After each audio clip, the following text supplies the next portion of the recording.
Le 24 août de l'an 79 après Jésus-Christ, Pompéi se réveillait comme n'importe quel autre jour. Les boulangers sortaient déjà leur pain des fours en pierre. Les esclaves remplissaient les amphores au comptoir des thermopoliums.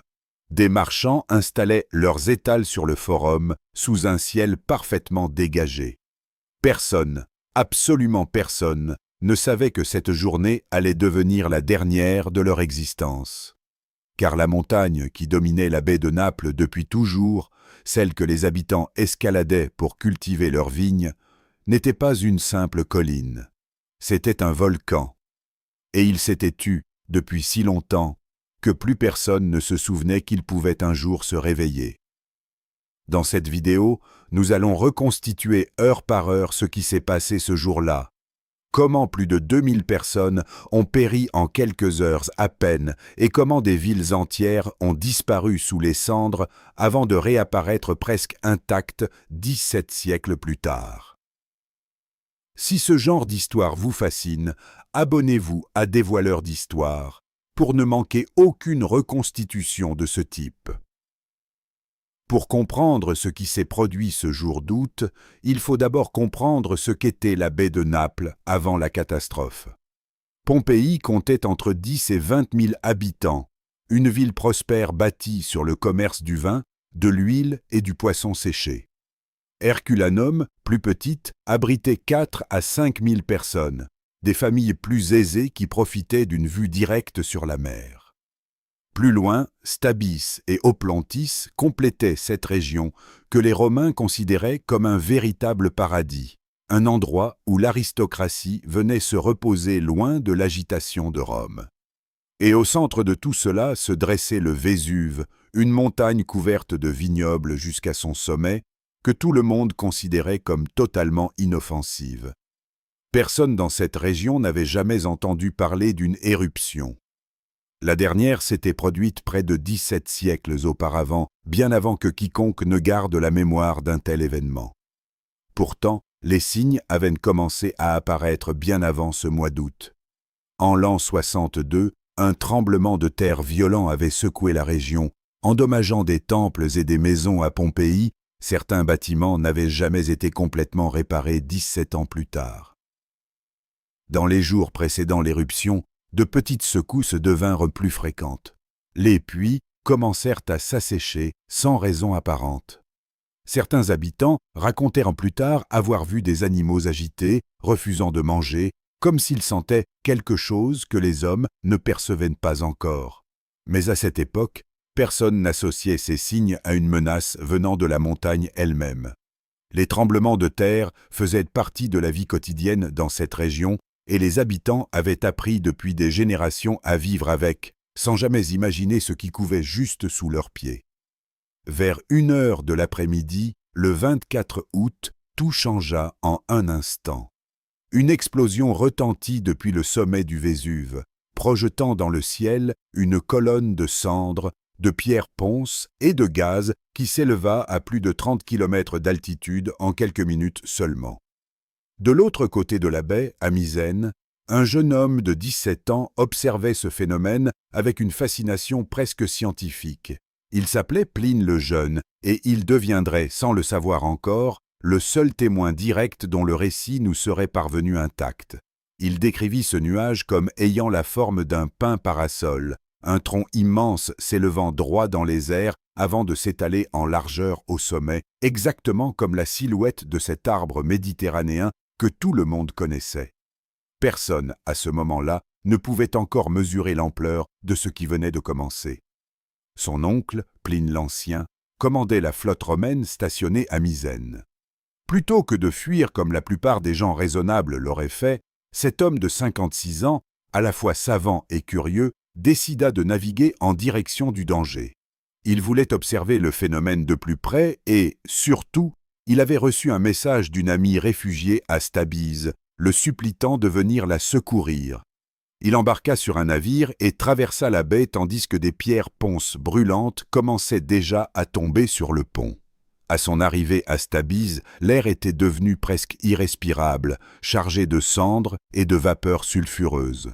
Pline l'Ancien mourut le lendemain matin, probablement étouffé par les fumées toxiques ou victime d'une crise cardiaque provoquée par l'effort et la panique ambiante. Son corps fut retrouvé intact sur la plage, sans aucune trace de blessure visible, comme s'il s'était simplement endormi. Mais ce qui se passait à Misène n'était rien comparé à ce qui s'abattait sur Pompéi à ce moment précis. Pendant près de 18 heures, la ville reçut une pluie continue de cendres et de pierres ponces, un déluge minéral qui s'accumulait sur les toits à un rythme que personne n'avait jamais imaginé possible. Les habitants qui restèrent chez eux entendirent les charpentes craquer sous le poids accumulé, certaines toitures finissant par s'effondrer directement sur les familles réfugiées à l'intérieur. Dans les rues, l'obscurité s'installa en plein après-midi, comme si la nuit était tombée plusieurs heures trop tôt. Des habitants couraient avec des coussins attachés sur leur tête pour se protéger des projectiles, d'autres avançaient à tâtons en tenant des lampes à huile dont la flamme luttait à peine contre l'épaisseur de cendres en suspension dans l'air. Beaucoup choisirent de fuir immédiatement vers la campagne. D'autres, convaincus que la situation allait s'améliorer, décidèrent d'attendre. Ce choix coûterait la vie à des milliers d'entre eux. Pendant ce temps, à Herculanum, la situation suivait un schéma totalement différent. La ville, plus proche du volcan, fut relativement épargnée par la chute de cendres pendant les premières heures, le vent soufflant les particules vers Pompéi plutôt que vers elle. Beaucoup d'habitants d'Herculanum crurent alors qu'ils avaient échappé au pire. Cette illusion de sécurité allait se révéler tragiquement fausse.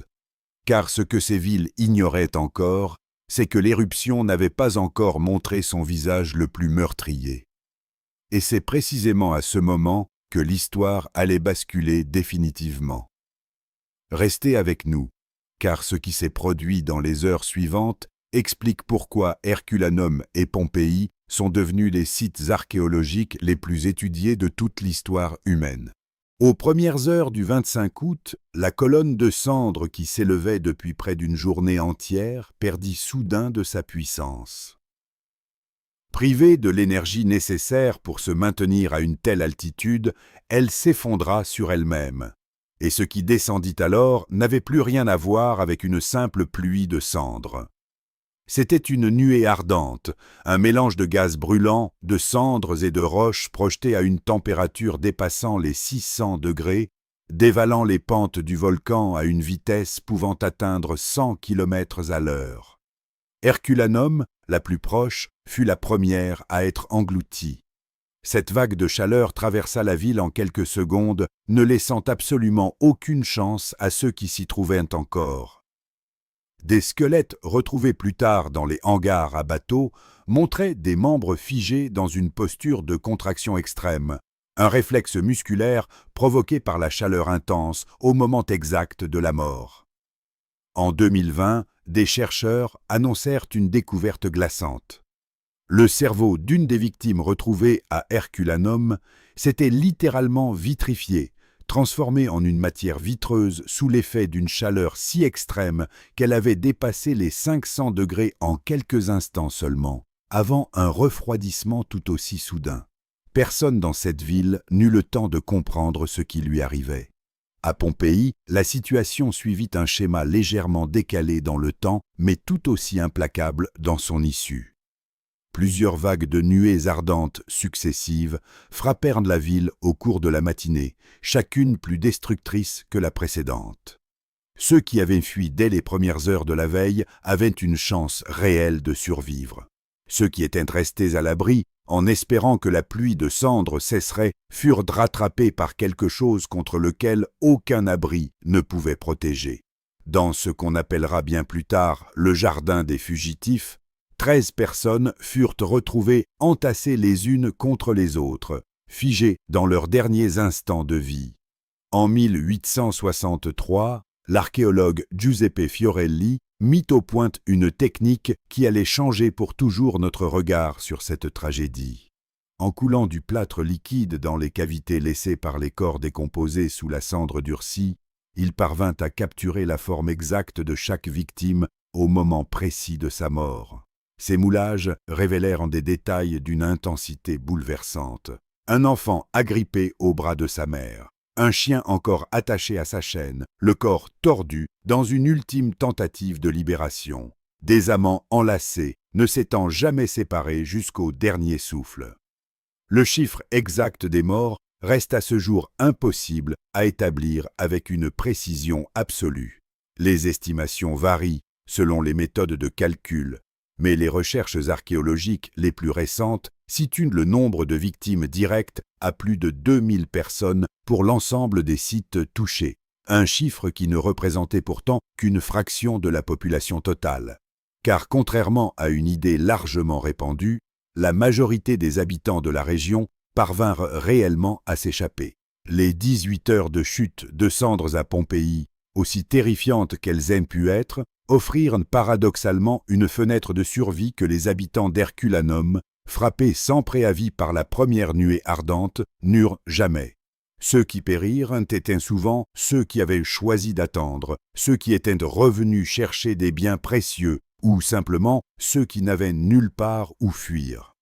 Dans les jours qui suivirent, les deux villes disparurent littéralement sous des couches de cendres et de pierres ponces, atteignant par endroits plus de 6 mètres d'épaisseur. Les toits, qui n'avaient pas déjà cédé sous le poids, s'effondrèrent dans les semaines suivantes. La région entière fut abandonnée, transformée en un paysage lunaire où plus rien ne rappelait l'existence des villes qui s'y trouvaient quelques mois auparavant. Avec le temps, même le souvenir précis de leur emplacement s'effaça. Des générations entières grandirent et moururent sur ces terres sans jamais savoir que des cités prospères dormaient juste sous leurs pieds. Ce silence dura près de 17 siècles. En 1599, des ouvriers tombèrent par hasard sur des fresques et des inscriptions murales lors de travaux de creusement, mais la découverte ne suscita à l'époque qu'une curiosité passagère. Ce fut seulement en 1738 que tout changea véritablement. Le roi Charles de Bourbon ordonna des fouilles systématiques à Herculanum après que des ouvriers creusant un puits eurent mis à jour des éléments architecturaux antiques. 10 ans plus tard, en 1748, les fouilles débutèrent également à Pompéi. Les premières décennies d'excavation ressemblaient davantage à une chasse au trésor qu'à une démarche scientifique, avec des ouvriers cherchant principalement des statues et des objets de valeur à exposer dans les collections royales. Ce n'est qu'au cours du XIXe siècle, sous l'impulsion d'archéologues comme Fiorelli, que les fouilles adoptèrent enfin une méthode rigoureuse, documentant chaque couche, chaque pièce, chaque détail, avec un soin qui permit de reconstituer la vie quotidienne romaine, avec une précision inégalée ailleurs dans le monde antique. Et ce que les archéologues découvrirent dépassa toutes les attentes. Des pains entiers, encore intacts dans les fours où ils cuisaient au moment de l'éruption. Des graffitis politiques griffonnés sur les murs par des citoyens ordinaires, des messages d'amour, des insultes entre voisins, des publicités pour des combats de gladiateurs, des fresques aux couleurs encore vives après 17 siècles d'enfouissement, certaines représentant des scènes de la vie quotidienne, d'autres des scènes mythologiques d'une élégance remarquable. Pompéi et Herculanum offrirent au monde quelque chose qu'aucune autre découverte archéologique n'avait jamais offert auparavant, un instantané figé d'une civilisation entière, interrompu au milieu d'un geste, d'un repas, d'une conversation. Aujourd'hui, le Vésuve n'a rien perdu de sa dangerosité. Il reste l'un des volcans les plus surveillés au monde, et pour une raison simple. Plus de 3 millions de personnes vivent aujourd'hui dans la zone que les volcanologues considèrent comme directement exposée à un risque comparable à celui de l'an 79. La ville de Naples elle-même s'étend en partie sur des terrains qu'une éruption majeure pourrait submerger en quelques heures, exactement comme cela s'est produit il y a près de 2000 ans. Les scientifiques savent que le Vésuve entrera de nouveau en éruption un jour. Ce qu'ils ignorent encore, c'est quand exactement cela se produira Et si la région sera réellement préparée le jour où la montagne se réveillera de nouveau? Ce qui rend l'histoire de Pompéi et d'Herculanum si particulière, ce n'est pas seulement l'ampleur de la catastrophe elle-même, c'est ce qu'elle nous a laissé en héritage. Une ville entière figée dans le temps, capable de nous montrer, 17 siècles plus tard, comment des gens ordinaires vivaient, travaillaient, aimaient et finalement mouraient face à une force qu'ils ne pouvaient ni comprendre ni combattre. Les moulages de plâtre conservés aujourd'hui dans les musées napolitains ne représentent pas seulement des victimes anonymes d'une catastrophe lointaine. Ils représentent l'instant précis où une civilisation entière a découvert, à ses dépens, que même la nature la plus familière peut un jour se retourner contre ceux qui ont cessé de la craindre. Si vous avez aimé cette reconstitution de l'éruption du Vésuve, laissez un like et abonnez-vous à Dévoileurs d'Histoire pour soutenir notre travail. Dites-nous également en commentaire quel événement historique vous aimeriez voir reconstitué dans notre prochaine vidéo. Merci beaucoup pour votre attention et à très bientôt.